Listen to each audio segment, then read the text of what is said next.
इस दौर दे विच पैसा कमाना कोई मुश्किल नहीं, क्योंकि ऑनलाइन दौर है, इंटरनेट का दौर है। हर प्लेटफॉर्म तू 101 प्लेटफॉर्म है ऑनलाइन अर्निंग करने का, घर बह के पैसे कमाने का। और उन्हां विच एक प्लेटफॉर्म टिकटॉक यूके का अकाउंट भी है कि तुसी टिकटॉक ते अकाउंट ते वीडियो तो वैसे ही अपलोड कर दो, टिकटॉकां ते वैसे ही बनाई दो, सारे मामलात कर दो। तो होवे नहीं तुसी यूके का अकाउंट बना के उहदे ते लाइव भी बहो, अपना लाइव तो अर्निंग करो, मोनेटाइज कराओ अकाउंट ते 10,000 फॉलोवर करके उन्होंने मोनेटाइज करने तो बाद अपनी पैसे कमाओ, सारा कुछ कर सकते हो। और ये सारा कुछ पॉसीबल है।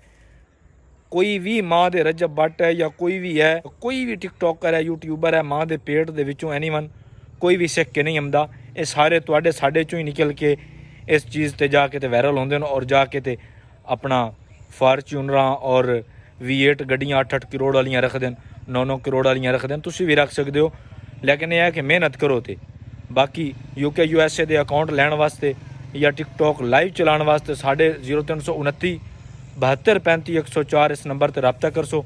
तो UK USA जर्मनी के अकाउंट भी मिल सन और मुकम्मल लाइव बैन का, लाइव तो अर्निंग कमाण का सारा कुछ तरीकाकार भी दस्या जाए।